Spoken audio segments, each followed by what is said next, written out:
Ya, bismillahirrahmanirrahim. Assalamualaikum warahmatullahi wabarakatuh. Waalaikumsalam. Ya, yang saya hormati, ini sudah hadir narasumber ya sangat pakar sekali, Profesor Dr. Benny Alexandri. Beliau adalah guru besar administrasi bisnis ya. Tentu saja beliau juga di sini di FISIP sebagai wakil dekan 2 ya bidang tata kelola dan organisasi. Juga ini selamat siang nih mahasiswa semuanya ya. Wabil khusus kepada Ibu Nopi Kaprodi yang sudah join di mata kuliah e-government ya. Hari ini teman-teman semua juga Bapak Prof narasumber ya. Kita akan berdiskusi atau sharing terkait dengan fungsi dari e-government, yaitu untuk pembangunan zona integritas ya menuju wilayah bebas dari korupsi ya dan wilayah birokrasi bersih dan melayani. Gitu ya Prof ya. Sebagaimana kita ketahui bahwa reformasi birokrasi ya merupakan langkah awal Prof ya dalam bagaimana meningkatkan birokrasi secara cepat, tepat dan profesional. Nah, salah satunya adalah toolsnya itu adalah bagaimana mengoptimalkan fungsi dari e-government. E-government. Ya, seperti itu. Nah, namun Prof, ini ya dalam perjalanannya itu ya tentu saja banyak kendala yang dihadapi ya, di antaranya adalah penyalahgunaan wewenang, praktek KKN dan lemahnya pengawasan. Nah, dalam menyikapi problema seperti itu, ini bagaimana Prof sebagai Prof juga best practice sebagai di sini ya, selain guru besar yang sangat expert juga Prof adalah sebagai wakil dekan FISIP yang memang membidangi terkait dengan tata kelola ya, organisasi dan sumber daya. Mangga Prof. Baik, terima kasih Pak Agus. Assalamualaikum warahmatullahi wabarakatuh. Apa kabar anak-anak semua di kelas e-government ya? Ya. Baik, ini saya izinkan saya menjawabnya dari sisi teoritis dan praktis ya Pak Agus ya. Prof ya, sebagai contoh baik best practice ya Prof. Oke, jadi dalam rangka mencapai bagaimana sebetulnya pelayanan publik yang berkualitas, maka sebetulnya instansi pemerintah itu juga perlu membuat sebuah pilot project untuk pelaksanaan reformasi birokrasi yang nantinya bisa dicontoh oleh unit-unit lain di bidang di tempat itu begitu ya. Untuk itu perlu secara konkret dilaksanakan program reformasi birokrasi ini, di mana melalui contohnya tadi kata Pak Agus sudah disampaikan juga adalah zona integritas, yang dimana ini akan membangun dan mengimplementasikan program reformasi birokrasi secara baik sehingga mampu menciptakan budaya birokrasi yang anti korupsi, berkinerja dan budaya birokrasi yang melayani publik secara baik di lingkungan, entah itu di universitas seperti di FISIP Unpad atau juga di Pemda atau di pembangunan di tempat-tempat lain yang nantinya menjadi contoh untuk misalnya di Pemda itu akan menjadi unit kerja yang menjadi wilayah bebas korupsi atau disingkat WBK dan wilayah birokrasi bersih melayani atau WBBM gitu ya. Nah, kebetulan di FISIP sendiri sebetulnya kita sedang menuju ke WBK Pak Agus, di mana kita sekarang sudah mulai mengumpulkan dokumen-dokumen atau bukti-bukti di mana kita akan menuju birokrasi yang bebas korupsi. Di situ ada syaratnya yang jadikan panduan di kita, dengan harapan nanti bukan cuma menjadi sebuah panduan, tapi yang paling susah adalah menjadikan budaya di tempat kerja tersebut. Dan mudah-mudahan sesudah kita mendapatkan wilayah bebas korupsi tersebut, kita akan meningkat menjadi wilayah birokrasi bersih melayani atau WBBM. Dan hal ini sudah kita desain di tahun ini dan mudah-mudahan akan tercapai di tahun depan. Mungkin begitu Pak Agus. Ya, terima kasih Prof. Ini jawabannya ya, teman-teman semua sangat komprehensif ya, dari aspek teoritis dan aspek empirik ya, terkait dengan bagaimana tadi ya FISIP juga ya Prof ya dalam konteks itu ingin mewujudkan ya bagaimana wilayah bebas dari korupsi dan juga bagaimana untuk menggapai ya menjadi wilayah birokrasi bersih dan melayani. Ya luar biasa Prof, semoga lancar. Baik Prof, selanjutnya ini Prof ya terkait dengan mata kuliah kita ya terkait dengan e-government ini Prof ya. Ini bagaimana sih Prof korelasi e-government itu ya mungkin kalau untuk menghilangkan tidak bisa ya Prof ya.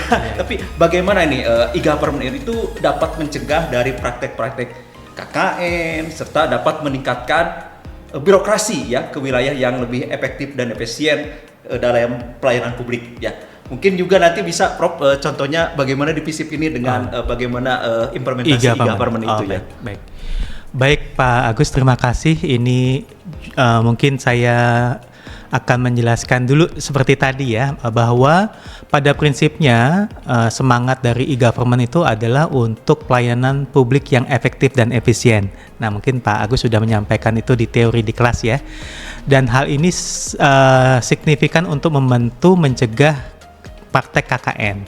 Jadi semangatnya dengan adanya e-gov itu transparansi mulai tercipta sehingga nanti tidak ada lagi KKN ya. Karena akses kepada layanan publik menggunakan ICT itu teknologi ya, dan SOP-nya sudah terukur dan memungkinkan semua akses pelayanan publik bisa diakses secara online oleh masyarakat dan semua relasi dari e-gov, baik itu government to government atau G2G, government to citizen atau G2C, government to business atau G2B, dan government to employee atau G2E. Nah, bagaimana prakteknya di FISIP sendiri? Pengalaman kami yang paling kelihatan itu e-gov itu mungkin dari sisi pelaporan keuangan ya Pak Atar. Nah, pelaporan keuangan memang betul-betul di Unpad pada khususnya atau di FISIP itu kita semuanya tidak lagi paper based tapi sudah paperless based begitu ya. Jadi semua laporan keuangan, semua pertanggungjawaban keuangan, nilai-nilai keuangan itu semuanya harus masuk ke dalam sebuah sistem. Dan itu bisa diakses oleh semua unit yang menggunakan keuangan di fakultas atau juga di universitas. Dan uniknya sejak Unpad itu menjadi PTNBH atau berbadan hukum, Unpad sendiri sebetulnya sudah menggunakan paperless tanpa kertas untuk pelaporan keuangannya. Jadi seperti yang kami dapat hasilnya adalah setiap tahun kami biasanya agak mudah melaporkan dan tidak banyak atau bahkan kadang-kadang tidak ada temuan BPK untuk uji petiknya begitu Pak. Nah itu adalah bukti dari bahwa semua birokrasi yang tadinya mungkin masih menggunakan sifatnya manual atau menggunakan konvensional. Nah kemudian sekarang sudah bisa sangat transparan, rekeningnya sudah tercatat, tanggal pelaksananya sudah terdetek dan sebagainya. Itu mungkin yang paling kelihatan dari e-government yang dilakukan di Fakultas Pak Atta.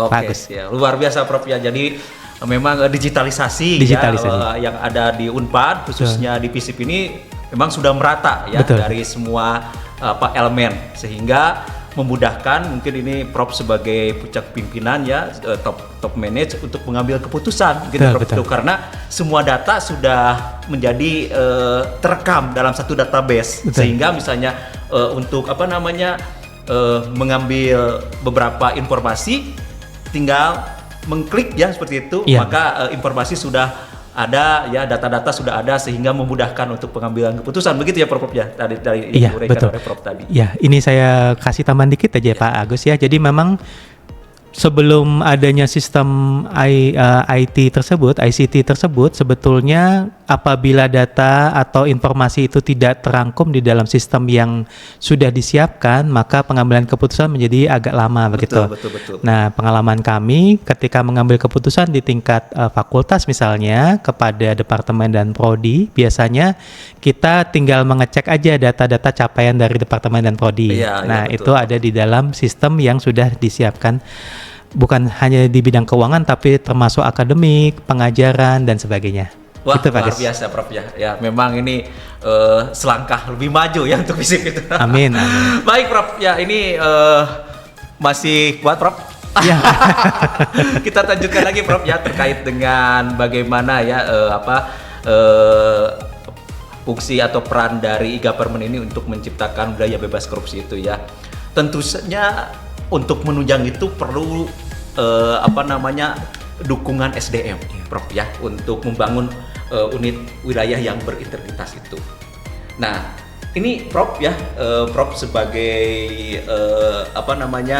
akademisi dan juga Prof sebagai top manage ya di FISIP ini. Nah, ini bagaimana Prof mengelola itu ya untuk mendapatkan SDM unggul ya, mungkin ini Prof bisa berbagi pengalaman nih ya yang ada di FISIP. Itu bagaimana gitu Prof? Baik, terima kasih Pak Agus atas pertanyaannya. Jadi memang karena bidang kerja saya termasuk sumber daya, dalam hal ini SDM. Jadi memang masalah SDM itu adalah masalah yang paling rumit mungkin ya Pak Agus. Betul Prof. Karena bukan cuma menyangkut hubungan dengan alat atau benda mati, tapi hubungannya dengan manusia. Dan SDM itu memang menjadi tantangan tersendiri ya, di mana SDM itu tidak bisa dipungkiri, itu harus direncanakan dari awal. Dalam hal ini misalnya kita di fakultas itu memiliki roadmap kepegawaian di mana kita akan memilih atau memetakan keahlian dari masing-masing SDM. Iya betul Prof. Nah, di sini kita juga bisa mengukur standar kompetensinya, perencanaan kebutuhan pegawai, rotasi. Rotasi itu artinya mereka secara berkala mungkin bisa dipindahkan sesuai dengan bidangnya. Kemudian ada penilaian kinerja Pak, bukan cuma di level fakultas, tapi di level universitas, bahkan di level nasional begitu apabila mereka adalah ASN. Kemudian ada pengembangan pegawai, misalnya tadinya dia staf itu SDM itu tadinya di bidang kearsipan misalnya, kemudian dia bisa menaik posisinya menjadi koordinator dan sebagainya. Kemudian tentu saja yang tidak kalah pentingnya adalah diukur dari inovasinya begitu ya. Dan apalagi saat ini semuanya sudah terdigitalisasi. Nah, kita juga mengharapkan SDM kita semakin paham digital begitu ya. Sense of digitalnya semakin tinggi, dan alhamdulillah semenjak pandemi sebetulnya kita dipaksa untuk menjadi lebih digital Pak Agus. Yang awalnya mungkin kita alergi terhadap digitalisasi, sekarang kita mau nggak mau akan menjadi sangat akrab dengan digitalisasi.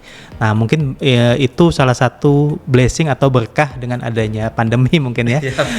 Jadi semakin cepat program untuk digitalisasi sehingga kita semakin yakin bahwa SDM itu sebetulnya memang bukan digantikan oleh mesin, tapi bagaimana dia beradaptasi terhadap mesin begitu ya.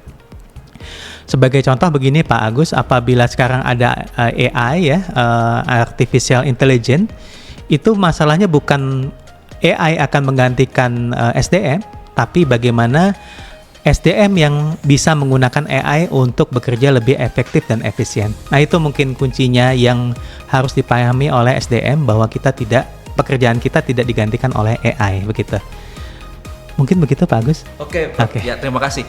Ini sangat tertarik, ini menarik sekali terkait dengan SDM itu ya, Prof. Ya, tadi SDM itu sudah ada roadmap-nya dan lain sebagainya.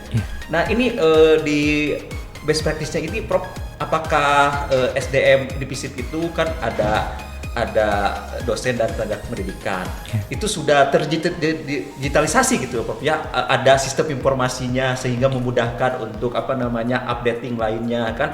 kalau misalnya pegawai itu kan harus ada naik pangkat gitu ya Prof ya. Kemudian misalnya ada pensiun sehingga Prof sebagai top manager bisa langsung memantau tak kala misalnya ada perubahan dari status kepegawaian, begitu Prof. Iya, betul.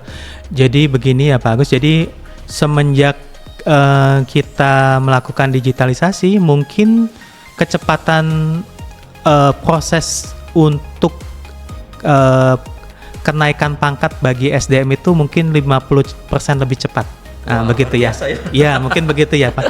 Jadi kita punya data dulu, kalau zaman dulu kalau Pak Agus mau naik pangkat kan dokumennya harus masuk ke dalam dus begitu ya. Betul, dan dibawa tiba-tiba dia nanti hilang aja gitu ya. Betul. Nah, sekarang semuanya sudah paperless dan itu menjadi bukti bahwa digitalisasi itu sangat membantu dan menjadi lebih efisien dan tidak boros begitu ya. Betul Prof. Dan yang tidak kalah menarik adalah sekarang semua dari proses dari kenaikan pangkat, misalnya saya mau naik pangkat nih ya dari 4B menjadi 4C misalnya gitu ya Pak Agus. Nah, saya bisa memantaunya di salah satu platform yang disediakan oleh kementerian.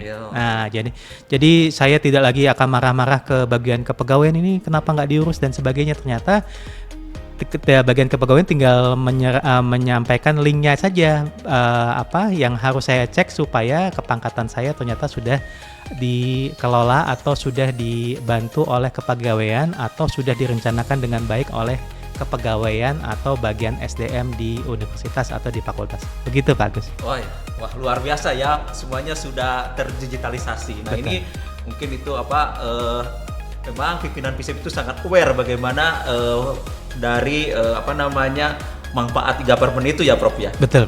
Baik Prof, ini yang terakhir ya. Mohon maaf. Oke Prof, ini kan tentunya ya untuk bagaimana kita bisa mengimplementasikan e-government itu bukan hanya one way gitu ya dari keinginan dari pimpinan saja, tapi memang di sini ada keterkaitan atau keikutsertaan dari semua stakeholder untuk bagaimana aware dan ikut untuk menunjang e-government. Nah, ini bagaimana Prof pelibatan dari semua stakeholder khususnya di FISIP ini ya untuk mendorong zona integritas melalui e-government ini Prof. Baik. Jadi sebetulnya untuk kita bisa mencapai atau menuju zona integritas ini tidak bisa kita sendiri ya. Pelibatan stakeholder dalam hal ini pihak-pihak yang terkait dengan kita sebetulnya itu harus ada begitu ya. Dalam konteks e-government sebetulnya salah satunya dengan terintegrasinya data untuk SDM, akademik dan riset kemahasiswaan yang memudahkan untuk pengambilan keputusan ya. Yang kemudian hal ini didukung dengan digitalisasi. Kemudian hal ini kemudian diterapkan secara paperless dan telah diterapkan untuk membantu dalam approval dalam korespondensi dan melayani stakeholder. Jadi kalau misalnya digambarkan bahwa stakeholder ini nanti akan sangat terbantu juga dengan adanya digitalisasi dan khususnya ada e-government ini, tapi tentu saja tidak bisa kita lakukan sendiri secara parsial, tapi kita harus bekerja sama atau berkoordinasi dan kolaborasi dengan stakeholder yang ada. Begitu Pak Agus. Wah, luar biasa ya. Terima kasih nih Pak Prof ya. Pak Wede juga ya atas bincang-bincang atau best practice terkait dengan bagaimana e-government ini sangat menunjang untuk wilayah bebas dari korupsi dan wilayah birokrasi untuk melayani ya. Terima kasih Prof ya, mudah-mudahan apa yang tadi Prof sampaikan ini yang mahasiswa menjadi insight bagi Anda ya. Tentu saja Anda juga harus bisa mencontoh nih bagaimana Prof sebagai akademisi dia bisa memanage juga ya dengan bantuan e-government ini untuk organisasi. Terima kasih Prof atas kehadirannya di podcast ini ya. Mohon maaf atas apabila penyampaiannya ada yang kurang berkenan Prof. Terima kasih. Sama-sama Pak Agus. Baik untuk mahasiswa ya semuanya. Nah, nanti tugas untuk minggu depan Anda harus membuat ya resume ya terkait dengan paparan yang tadi telah disampaikan oleh Prof. Nanti kita akan tugas Anda selama 2 hari dan harus Anda submit melalui live Unpad. Seperti itu ya. Terima kasih ya untuk kuliah hari ini. Kita bertemu lagi di mata kuliah e-government selanjutnya. Wallahu muwaffiq ila bariq thoriq. Wassalamualaikum warahmatullahi wabarakatuh. Waalaikumsalam.